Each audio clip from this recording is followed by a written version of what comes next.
Assalamualaikum warahmatullahi wabarakatuh. Alhamdulillahirabbil alamin. Wa bihi nasta'in wala umurud dunya waddin. Wassalatu wassalamu ala asrofil anbiya'i wa imamil mursalin sayyidina maulana Muhammadin amma ba'd. Yang terhormat Ibu Maisana MPDI selaku dosen mata kuliah strategi pembelajaran MISD. Yang saya hormati teman-teman C21 MIR. Selamat sore semuanya, apa kabar? Gimana pelajaran online-nya? Seru kan? Oke, di sini saya akan memaparkan sedikit materi mengenai penerapan berbagai strategi dan model pembelajaran MI atau SD. Sebelumnya perkenalkan, saya Ami Silmia, NIM 2031079 dari kelompok 8. Oke teman-teman, langsung saja. Yang pertama adalah pengertian dari strategi dan metode pembelajaran. Yang pertama, pengertian strategi pembelajaran. Strategi pembelajaran merupakan cara-cara yang dipilih untuk menyampaikan materi pembelajaran dalam lingkungan pengajaran umum yang meliputi sifat, lingkup, dan urutan kegiatan yang dapat memberikan pengalaman belajar kepada peserta didik. Sedangkan pengertian model pembelajaran ialah proses pembelajaran yang dirancang sedemikian rupa agar peserta didik secara aktif mengonstruk konsep, hukum, atau prinsip melalui tahapan-tahapan, mengamati untuk mengidentifikasi atau menemukan masalah, merumuskan masalah, mengajukan atau merumuskan hipotesis, mengumpulkan data dengan berbagai teknik, menganalisis data, menarik kesimpulan, dan mengomunikasikan konsep, hukum, atau prinsip yang ditemukan. Selanjutnya, menurut E. Mulyasa, mengetengahkan 5 model pembelajaran yang dianggap sesuai dengan tuntunan kurikulum berbasis kompetensi, yaitu yang pertama, ada pembelajaran kontekstual, yang kedua, bermain peran, ketiga, pembelajaran partisipatif, keempat, bermain tuntas, dan yang terakhir, pembelajaran dengan modul. Macam-macam penerapan strategi pembelajaran MI atau SD. Yang pertama, strategi pembelajaran berdasarkan proses pengolahan pesan. Nah, di dalam strategi yang pertama ini dijabarkan lagi menjadi 2 subbab, yaitu strategi pembelajaran deduktif dan strategi pembelajaran induktif. Apa sih strategi pembelajaran deduktif dan induktif itu? Nah, yang pertama nih, strategi pembelajaran deduktif. Dalam strategi pembelajaran deduktif, pesan atau materi pelajaran diolah mulai dari yang umum, generalisasi atau rumusan konsep atau rumusan aturan negeri pembelajaran berdasarkan proses pengolahan pesan. Nah, sedangkan yang di strategi pembelajaran induktif, yaitu dalam strategi pembelajaran induktif ini, pesan atau materi pembelajaran diolah mulai dari yang khusus, bagian atau atribut menuju ke yang lebih umum. Jadi di deduktif itu mulai dari yang umum ke yang khusus, sedangkan di yang induktif itu dari yang khusus menuju ke yang umum. Yang kedua, strategi pembelajaran berdasarkan pihak pengelola pesan. Jadi kalau yang pertama tadi bagaimana proses pengelolaan pesan, yang kedua ini dari pihak pengelola pesannya itu.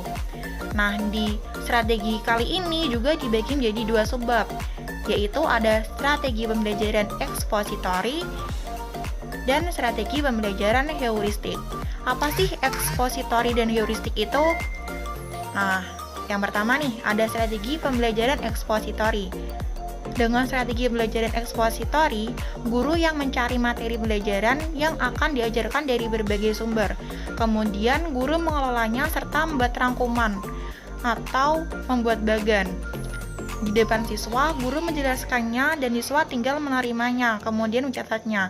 Jadi, di sini guru lebih aktif daripada siswa, sementara itu siswa tinggal terima jadi dari guru.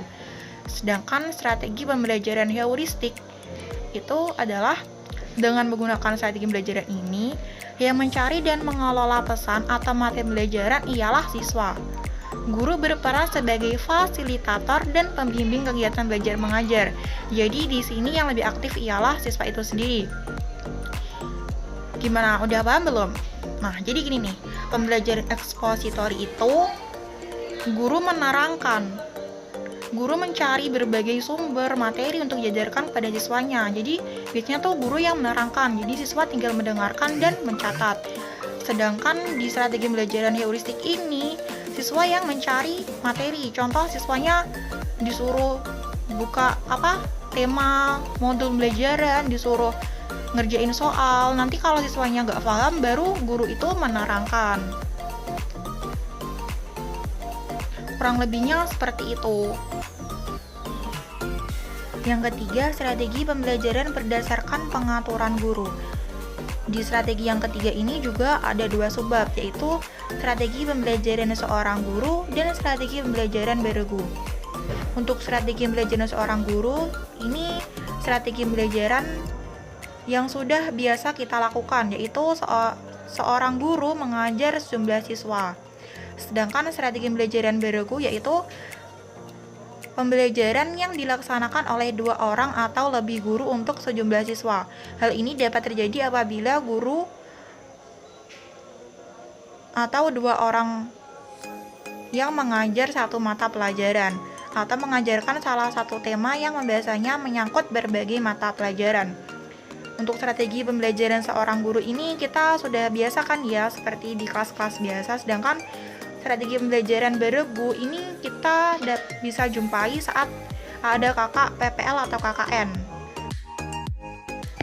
Yang keempat, strategi pembelajaran berdasarkan jumlah siswa. Yang pertama, pembelajaran klasikal, 2 kelompok kecil, ketiga individu.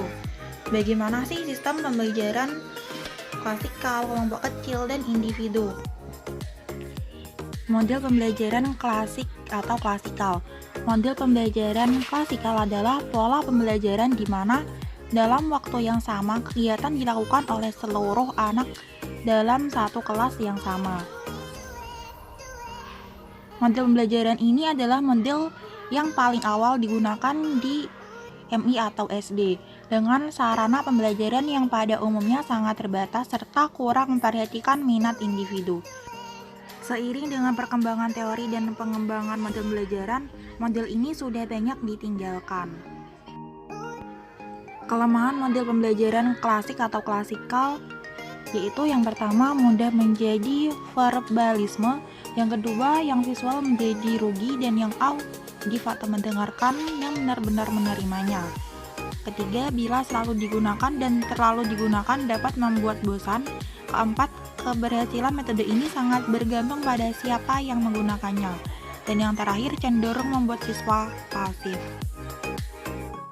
Sedangkan kelebihan dari model ini yaitu yang pertama, guru mudah menguasai kelas, yang kedua, mudah mengorganisasikan tempat duduk atau kelas, ketiga, dapat diskusi oleh jumlah siswa yang besar, keempat, mudah mempersiapkan dan melaksanakannya, kelima, guru mudah menerangkan pelajaran dengan baik, keenam, guru lebih ekonomis dalam hal waktu, ketujuh, dalam memberi kesempatan pada guru untuk menggunakan pengalaman, pengetahuan, dan kearifannya.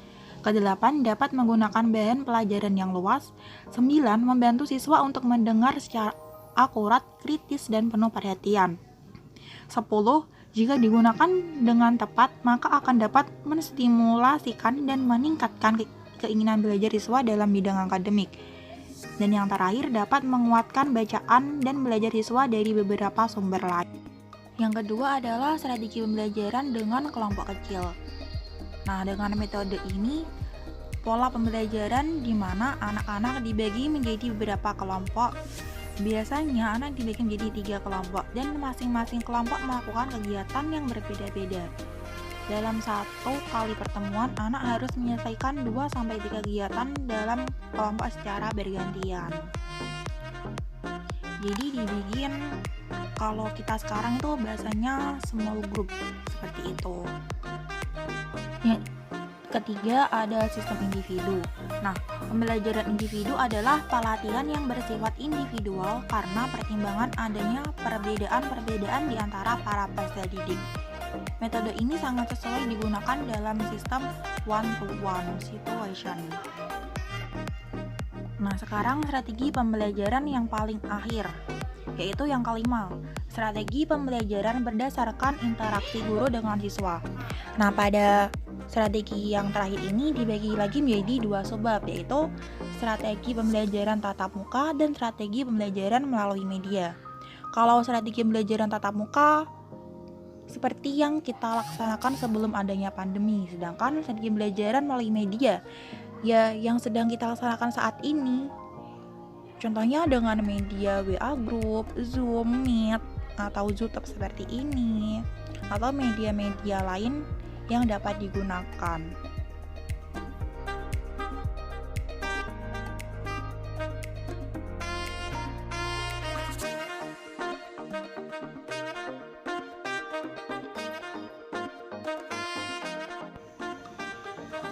Pembahasan kita yang terakhir adalah macam-macam penerapan model pembelajaran MI atau SD.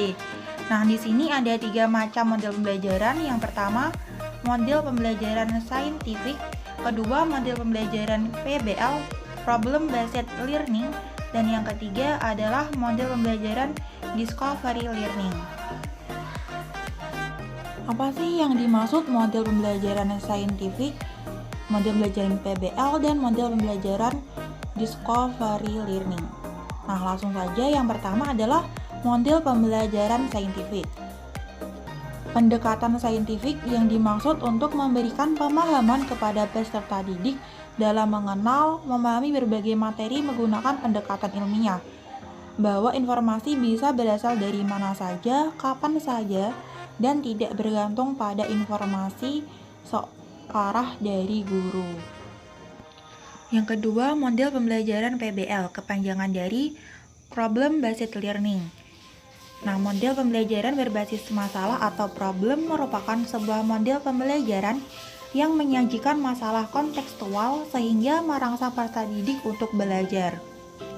Model pembelajaran ini merupakan pembelajaran yang menggunakan berbagai kemampuan berpikir dari peserta didik secara individu maupun kelompok, serta lingkungan nyata untuk mengatasi permasalahan sehingga bermakna, relevan, dan kontekstual. Tujuan dari PBL sendiri adalah untuk meningkatkan kemampuan dalam menerapkan konsep-konsep pada permasalahan baru atau nyata. Pengintegrasian konsep higher order thinking skill atau HOTS, keinginan dalam belajar, mengarahkan belajar diri sendiri, dan keterampilan. Yang terakhir, model pembelajaran discovery learning. Model discovery learning adalah didefinisikan sebagai proses pembelajaran yang terjadi bila pengajar tidak disajikan dengan pelajaran dalam bentuk finalnya, tetapi diharapkan mengorganisasi sendiri. Dalam arti lain, model pembelajaran discovery learning adalah memahami konsep, arti, dan hubungan melalui proses intuitif untuk akhirnya sampai kepada suatu kesimpulan. Discovery terjadi bila individu terlibat terutama dalam menggunakan proses mentalnya untuk menentukan beberapa konsep dan prinsip. Sekian presentasi yang dapat saya paparkan. Kalau ada yang kurang jelas nanti kita diskusikan bareng di WA Group. Kurang lebihnya mohon maaf. Wassalamualaikum warahmatullahi wabarakatuh. Bye.